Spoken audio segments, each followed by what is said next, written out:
എല്ലാവർക്കും പുതിയൊരു വീഡിയോയിലേക്ക് സ്വാഗതം. ഇങ്ങനെ ലിവർപൂൾ മൂന്നാമതും 3 മത്സരങ്ങളിൽ തോറ്റിരിക്കുകയാണ്. പ്രീമിയർ ലീഗിലെ രണ്ടാമത്തെ മത്സരത്തിൽ.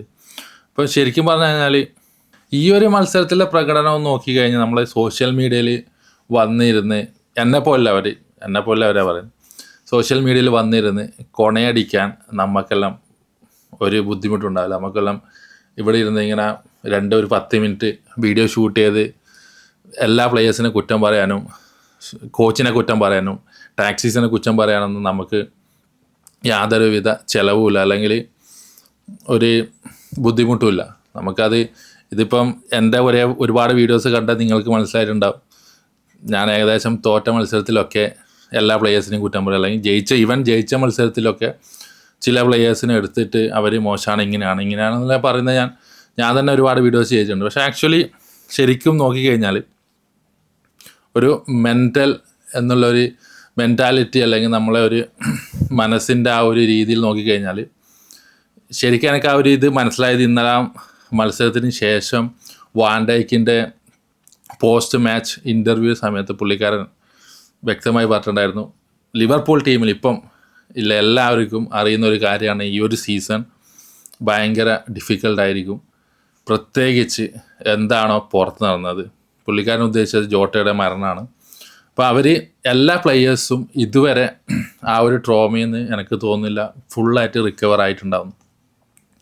നമ്മൾ ഈ ഒരു സീസണിൽ നോക്കിക്കഴിഞ്ഞാൽ ഏറ്റവും കൂടുതൽ എല്ലാ പ്ലെയേഴ്സിനും എഫക്റ്റ് ചെയ്തിരുന്ന അതിൽ ഏറ്റവും കൂടുതൽ എഫക്റ്റ് ചെയ്തിരിക്കുന്നത് സാലേനായിരിക്കും. കാരണം സാല കഴിഞ്ഞ സീസൺ എല്ലാ ലിവർപൂൾ ഫാൻസിനും അറിയുന്നൊരു കാര്യമാണ്, എല്ലാ മത്സരത്തിന് ശേഷം ഗോളടിച്ച എല്ലാ പ്ലേയേഴ്സിനും വെച്ച് സാലയുടെ ഒരു സെൽഫി നിർബന്ധമാണ്. അത് എല്ലാ മത്സരത്തിലും ചെയ്തു വന്ന ഒരു കാര്യമായിരുന്നു. ന്യൂനസ്, ഡിയാസ്, ഗാക്പോ, മക്കാലിസ്റ്റർ ആരൊക്കെയാണ് ഗോളടിച്ച് മത്സരത്തിന് ശേഷം സാലയുടെ കൂടെ സെൽഫി അത് സോഷ്യൽ മീഡിയയിൽ പോസ്റ്റ് ചെയ്യുക. അത്രയും നല്ലൊരു ബോണ്ട് ഉണ്ടായി. ജോട്ടനെ ഞാൻ മറന്നുപോയതല്ല, അത്രയും നല്ലൊരു ബോണ്ട് ഉണ്ടായ ഒരു ഫ്രണ്ട് 3 ആയിരുന്നു, അല്ലെങ്കിൽ ഫ്രണ്ട് അറ്റാക്കിങ് പ്ലേയേഴ്സായിരുന്നു ലിവർപൂളിനുണ്ടായിരുന്നു. അപ്പോൾ പെട്ടെന്ന് ഒരു സീസണിൽ എല്ലാവരും സാലരെ ആ ഒരു ഭാഗത്തു നിന്ന് പോയി. എല്ലാവരും ന്യൂനസിനെയും കൊടുത്തു, അതുകൂടാതെ ജോട്ട ഇല്ല. അപ്പോൾ എല്ലാവരും ഒരുമിച്ച് പോവുക, പുതിയ പ്ലെയേഴ്സ് വന്ന് റീപ്ലേസ് ചെയ്യും അവരെ. പെട്ടെന്ന് ആ ഒരു കെമിസ്ട്രി, ഒരുപാട് വർഷം കളിച്ചു വന്ന കെമിസ്ട്രി, ആ ഒരു അറ്റാച്ച്മെൻറ്റൊക്കെ പുതിയ പ്ലെയേഴ്സിന് 2 മാസത്തിനുള്ളിൽ ആ ഒരു പ്ലെയേഴ്സുമായിട്ട് വരുത്തുക എന്ന് പറയുന്നത് ഭയങ്കര ബുദ്ധിമുട്ടുള്ള കാര്യമാണ്. അതുകൊണ്ടായിരിക്കും വൺ ഓഫ് ദ റീസൺ സാലയുടെ ഈ ഒരു സീസണിലെ പെർഫോമൻസ് ഇത്രയും വളരെ താഴെ പോകാനുള്ള കാരണം. സാല ഒരു ഇൻ്റർവ്യൂവിൽ കറക്റ്റ് പറഞ്ഞിട്ടുണ്ടായിരുന്നു, ഇപ്രാവശ്യം ലീഗ് അടിക്കാൻ സാധ്യത ആഴ്സണലാണ്. കാരണം ആഴ്സണലിലെ ടീമിന് ഇത്രയും കാലം കളിച്ചു വന്ന ഒരു കെമിസ്ട്രി ഉണ്ട്, പ്രത്യേകിച്ച് ഫ്രണ്ട് ലൈനിൽ. അപ്പോൾ ആ ഒരു കെമിസ്ട്രി വെച്ച് ആഴ്സണലായിരിക്കും മിക്കവാറും ചാൻസ് അടിക്കാൻ സാധ്യത കൂടുതൽ, ലീഗ് അടിക്കാൻ ചാൻസ് കൂടുതൽ.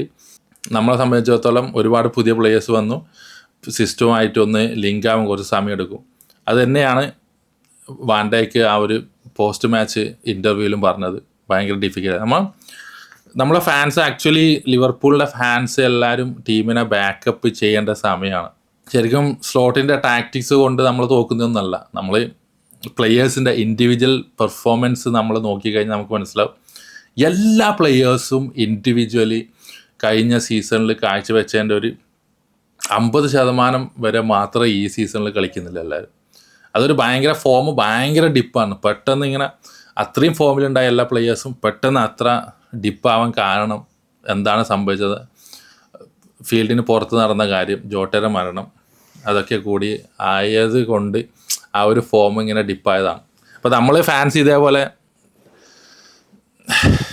പ്രത്യേകിച്ച് നമ്മൾ എല്ലാവരും സോഷ്യൽ മീഡിയ ഉപയോഗിക്കുന്നവരാണ്.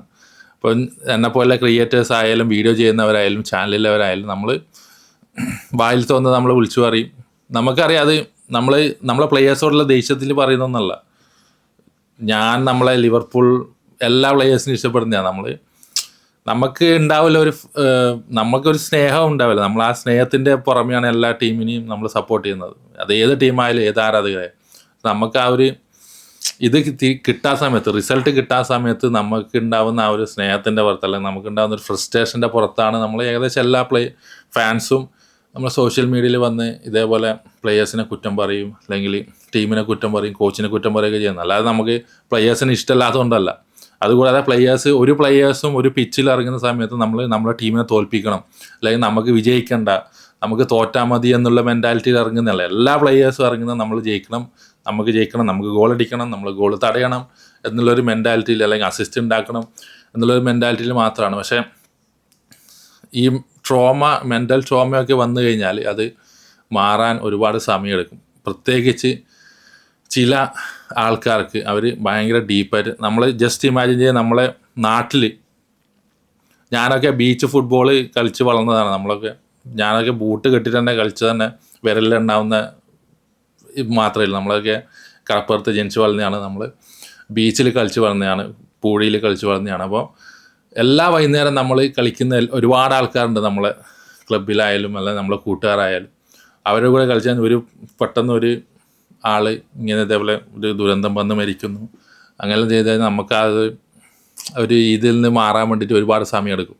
നമ്മൾ പിന്നെ അതൊരു ഇങ്ങനത്തെ ഒരു സംഭവം സംഭവിച്ചല്ലോ എന്നുള്ളൊരു അതേപോലെ നമ്മൾ വിചാരിച്ച ഒരുപാട് നമ്മളെ നാട്ടിൽ തന്നെയില്ല, നമ്മൾ കണ്ടു വളർന്ന ആൾക്കാരൊക്കെ നമ്മളെ നാട് വിട്ട് പുറത്തേക്ക് പോയി, പുതിയ ആൾക്കാർ നാട്ടിലേക്ക് താമസം മാറി വന്നു. അപ്പോൾ അവർ അതേപോലെ നമ്മളെ കൂടെ കളിക്കുമ്പോൾ നമുക്ക് അവരെ അടുത്തറിയാനും അവരുമായിട്ടൊരു മിങ്കിൾ ചെയ്യാനൊക്കെ ഒരുപാട് സമയമെടുക്കും. അപ്പോൾ ഞാനെൻ്റെ കഴിഞ്ഞ വീഡിയോയിൽ ഞാൻ ഒന്ന് പറഞ്ഞിട്ടുണ്ടായിരുന്നു, ഇതൊരു ലിവർപൂളിനെ സംബന്ധിച്ച് ട്രാൻസിഷൻ പീരീഡാണ്. ഇത് സ്ലോട്ട് എങ്ങനെയാണ് ഈ ട്രാൻസിഷൻ പീരീഡ് ഇങ്ങനെ കൈകാര്യം ചെയ്യുന്നത്, അതിനനുസരിച്ചും ലിവർപൂളിൻ്റെ ഈ ഒരു പ്രീമിയർ ലീഗ് സാധ്യത എന്ന് പറയുന്നത്. അപ്പോൾ അതുകൊണ്ടാണ് തോന്നുന്നത് കഴിഞ്ഞൊരു ഇൻ്റർവ്യൂവിൽ സ്ലോട്ടിനോട് ചോദിച്ചിട്ടുണ്ടായിരുന്നു, പ്രീമിയർ ലീഗ് അല്ലെങ്കിൽ ചാമ്പ്യൻസ് ലീഗ് ഏതായിരിക്കും ചൂസ് ചെയ്യൽ. സ്ലോട്ട് ചൂസ് ചെയ്തത് ചാമ്പ്യൻസ് ലീഗാണ്. കാരണം പ്രീമിയർ ലീഗ് 38 മത്സരം ലോങ് റണ്ണിൽ പോകേണ്ടതാണ്. അപ്പം നമുക്ക് എല്ലാവർക്കും അറിയുന്ന സ്ലോട്ടിന് വ്യക്തമായ ഐഡിയ ഉണ്ടാകും പ്ലെയേഴ്സിൻ്റെ മെൻറ്റാലിറ്റി എന്താണ് ടീമിനുള്ളിൽ ഇപ്പം നടന്നു പോകുന്നത്. അതുകൊണ്ടായിരിക്കും മിക്കവാറും പുള്ളിക്കാരൻ ചൂസ് ചെയ്തത് UCL. അപ്പോൾ UCL എന്ന് പറയുമ്പോൾ ആദ്യത്തെ കുറച്ച് മത്സരം കഴിഞ്ഞാൽ പിന്നെ നോക്കൗട്ട് റൗണ്ടാണ്. അത് ആ ഒരു ദിവസത്തെ പെർഫോമൻസിനനുസരിച്ചിരിക്കും നമ്മൾ വിജയിക്കുക ഇല്ല എന്നാണ്. അപ്പോൾ ആ ഒരു സമയത്ത് നമുക്ക് കുറച്ചും കൂടി ചാൻസ് UCL ആയിരിക്കും. പക്ഷേ ഇത് നമ്മൾ ലിവർപൂള് ഈ 2 മത്സരം തോറ്റതുകൊണ്ട് പ്രീമിയർ ലീഗ് അടിക്കില്ല എന്ന് ഞാൻ ഡിസ്മിസ് ചെയ്യുന്നതല്ല. പക്ഷേ ഈ ഒരു സമയത്ത് ലിവർപൂൾ ഫാൻസ് ടീമിനെ ബാക്കപ്പ് ചെയ്യണം. ലിവർപൂൾ ഫാൻസ് ടീമിനെ ബാക്ക് ചെയ്തില്ലെങ്കിൽ ഇപ്പം എല്ലാവരും ബാക്കി റൈവൽ ഫാൻസൊക്കെ ഓൾറെഡി ട്രോളും മറ്റേതൊക്കെ നമ്മൾ കാണുന്നുണ്ട്, സ്പെഷ്യലി നമ്മളെ ബിഗ് സൈനിങ്സിനൊക്കെ. ഇപ്പോൾ ഈ ഒരു മത്സരത്തിൽ എനിക്ക് പ്രത്യേകിച്ച് പറയാനൊന്നുമില്ല. ആസ് യൂഷ്വൽ നമ്മൾ മുന്നേ കണ്ട അതേപോലെ ഇൻഡിവിജ്വൽ പെർഫോമൻസൊക്കെ ഭയങ്കര ഡൗൺ ആയിരുന്നു. ഒരുപാട് എറേഴ്സ് ഉണ്ടായിരുന്നു, എല്ലാവരും എറർ പ്രോണായിരുന്നു മത്സരത്തിലുടനീളം. കുറേ സബ്സ്റ്റിറ്റ്യൂഷനൊക്കെ കുറച്ച് പാളിപ്പോയിട്ടുണ്ടായിരുന്നു. പിന്നെ അറിയില്ല, നമുക്ക് നോക്കാൻ 2 മത്സരം നമ്മളെ ഇൻ്റർനാഷണൽ ബ്രേക്ക് ഉണ്ട്, അത് കഴിഞ്ഞിട്ടാണ് നമ്മളെ മാഞ്ചസ്റ്റർ യുണൈറ്റഡിനോടുള്ള മത്സരം. അപ്പം ലെറ്റ്സ് ഹോപ്പ് ഇതൊക്കെ പ്ലെയേഴ്സൊക്കെ ആ ഒരു മെൻ്റൽ സ്റ്റേറ്റ് തിരിച്ചെടുക്കും. അതുകൂടാതെ അവർ ഫോം റീഗെയിൻ ചെയ്യും, ആ ഒരു പ്ലെയേഴ്സൊക്കെ ജെല്ലാവും എന്ന് നമുക്ക് എല്ലാവർക്കും ആഗ്രഹിക്കാം. ഞാൻ ഈ കളീനെക്കുറിച്ച് ഞാൻ പ്രത്യേകിച്ചൊന്നും പറയുന്നില്ല, പ്ലെയേഴ്സിനെ കുറിച്ചും പ്രത്യേകത്തൊന്നും പറയുന്നില്ല. എനിക്ക് ആക്ച്വലി ഈ ഒരു മത്സരം കണ്ട് അതിൻ്റെ പോസ്റ്റ് ഇൻ്റർവ്യൂ ഒക്കെ കണ്ടു കഴിഞ്ഞാൽ എനിക്ക് തോന്നിയതാണ്. ഞാൻ ആദ്യം വിചാരിച്ചത് ഓരോ പ്ലെയേഴ്സിനെ കുറിച്ചും എടുത്ത് പറയാം, അവർ മോശമാണ്, ഈ ഒരു മോശമാണ്, ഇവൻ ഇങ്ങനെ കളിച്ചു, അവൻ ഇങ്ങനെ കളിച്ചു എന്നൊക്കെ പറയാമെന്നില്ലായിരുന്നു. പിന്നെ ഞാൻ വിചാരിച്ചു എന്താണ് യൂസ് ആക്ച്വലി. യെസ് അല്ലേ, നമ്മളിപ്പം ഈ ഒരു സീസണിൽ ഒറ്റ മത്സരവും ലിവർപൂൾ നല്ലത് കളിച്ചില്ല, എല്ലാ മത്സരവും ഇതേപോലെയായിരുന്നു. പിന്നെ ചില മത്സരങ്ങൾ നമ്മൾ ഗോളടിച്ച് ജയിച്ചു, ഈ ഒരു 2-3 മത്സരത്തിൽ നമ്മൾ ഗോൾ വഴങ്ങി തോറ്റു. പക്ഷെ പെർഫോമൻസ് നോക്കിക്കഴിഞ്ഞാൽ എല്ലാ മത്സരവും ഇതേപോലെയായിരുന്നു.